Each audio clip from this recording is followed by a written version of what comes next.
Inisiir an lína tá an iriseoir spóirt Cóilín Duffy, a Cóilín fáilte go dtí an chláir? Just bheith caiint a rís Darren, súil gon ghfuil cuasaí go mála. Okay, a Cóilín, bhí nuacht fógartha inniu maidir le teach le chéile nó comhnascadh na trí eagraíocht is mó in Éirinn do cluichí Gaelacha. Rinne mé cúpla agad a radio leat faoi seo gá bhbliain ó hen nuair a bhí an cinenne dleachta chun dul mún oibre sa tró sin. An féidir as a Cóilín a rá dóibh siúd nach bhfuil ar nós faoi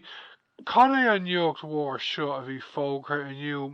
maidir le teach le chéile na trí eagraíochta seo?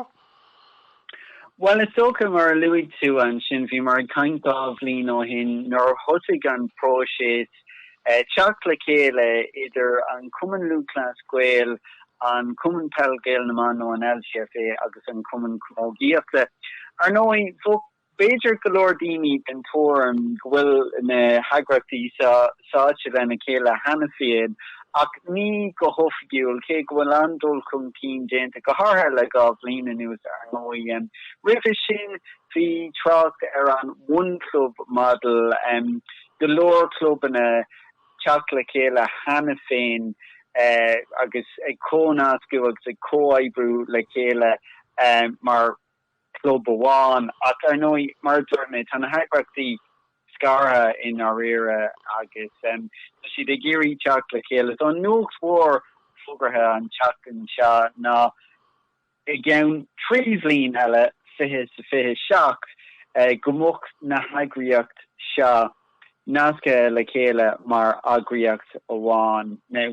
tá an obair déanta ach neart eile le déanamh mar dúirte cins na fearta polytúla trá a lot done, a lot more to do agus sin an rud atá sa cás áir seo. Ní bheadh sé éasca dógur siad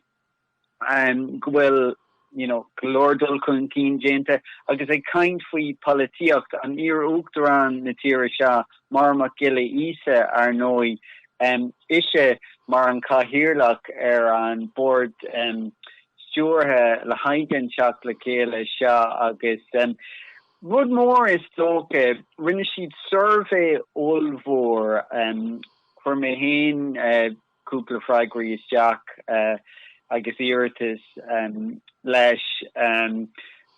3,000 daoine a dógar agus a raibh I mbun an survey ar seo. An survey is mó riomh in Éirinn idir oibrithe de cuid an Cumann Peil Gael na man agus an Cumann comhnascadh agus ar nói na haibrithe Jonacha cumá agus na himóí golóir daoine ag chuir a cuid spéise agus a cuid tuairmí inúil tríd an service ar seo agus rudí a tháinig chun cín go mór ná áisina, airgid, cluichí, on human resources and taobh sin de ballríocht agus ar nói an cás na himóí comá sin nó rudí olmhór a tháinig chun cín ar nói bheadh go leor brú ann agus ní bheadh sé seo éasca ar curbe neadidir fós an é seo an rud is mó mar nuair écinn tú rank statisticí ar nós an méid airgid atá caite ar fórna idir chundé na bhar mar hampla agus na milliún euro tríd an tír ar fad ar caithfh ar fórna idir chundé na bhar. Faoir faoi láthair ní na man ag fáil an targé céine ach ceann is nó rudí mór agus tá gom bhfuil an club an chrí lár na hagrachtí seo le ach ar nói an taobh idir chundé aint an mó paibliacht agus a rudí den tuair sin ach agus a bhfuil an airgid mór ann comá níl sé ann mar dúirt mé ó thaobh fórna na man de agus mar na bhfuil fios tagtha ar an scéal ó thaobh na feirde ó thaobh cothromaíochta seans má go méid 5 mór ann ó thaobh airgid agus an taobh sin de nor hagant na haghaidh seo le chéile mar chunas gur féidir an targad aimimsú like sé sin in a ceismhór freisin hamid a kaint faoi áisina comá an sin beag sé Jackar tá brewer áisina an Cumann Lucas Gael hanna féin tá a gon ghfuil neart comhaidh le go lorlor blinta nús a dhéanamh ó héh cluichí comógaíochta cluichí fel na man a bheith a immert parkin is a cuid an Cumann Lucas Gael ach beag coformíocht de dhí nor hagant na haghaidh seo le chéile idir na mná agus na fur agus ní bheidh sé sin néasca so tá go lorlor ceistena ann tá go leor an taobh eile den scéal ar nói tá mar dúirt mé an mún club model neartan na clubbanna tá idir cóan inniu idir na fur agus na má ar custí agus a riile agus tá anóbar a dhéanamh ar sin comá. Okay, Cóilín, lei mé cúpla trocht ar na man how siad a cúpla bliain ó hin an raibh cúpla duine ag rá go raibh si skeptical go bhfuil an Cumann Lucas Gael chumna an taobh den flean an bhfuil éon funús leis an agán seo an gapan tú? It's tóca like mar eagraíocht ulmhór ní féidir rá nach bhfuil daoine airteach faoi ar an tríhéamh den scéal seo an Cumann comógaíocht agus an fel na man agus an Cumann Lucas Gael ach ní hinna rá nach bhfuil daoine lánsásta faoi ach irid beag tá sé nádúirthe a bheith áirteach is tóca ar an gédul siad agus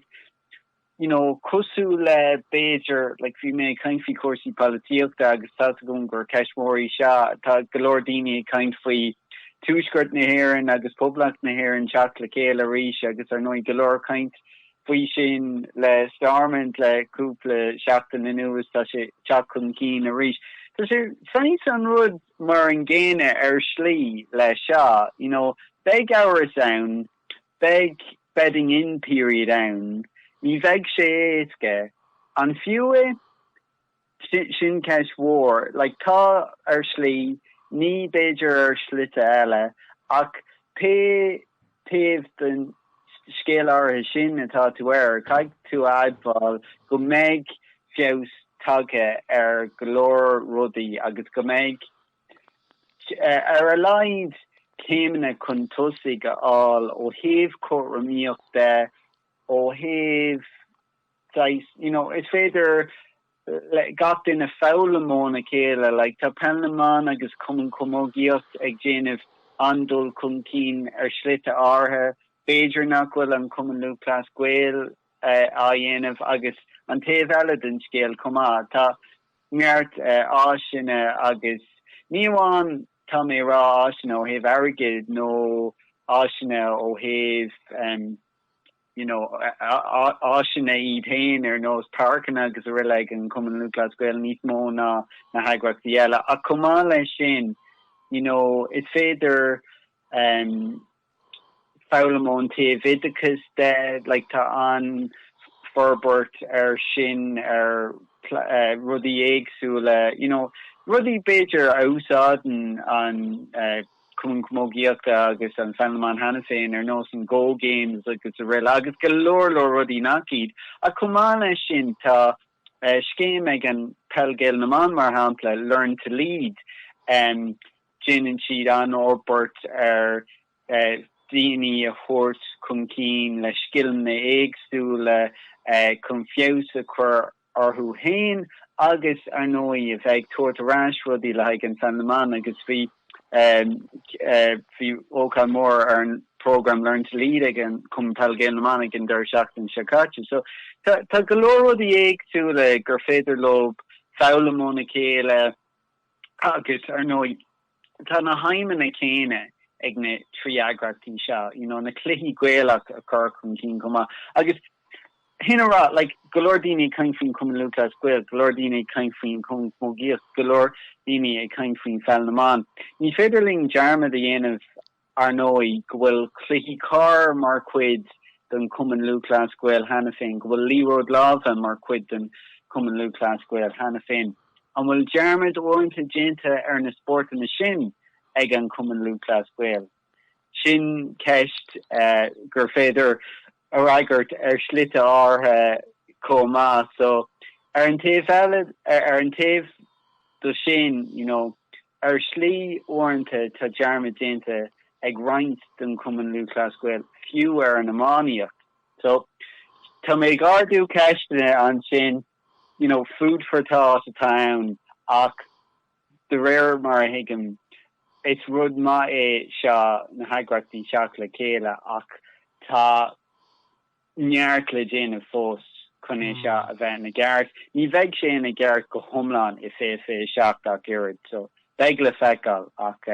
tá mé dóchas ach go mbeidh teacht le chéile go maith agus go mbeidh cuasaí go maith slite átha an ggéadulsaí.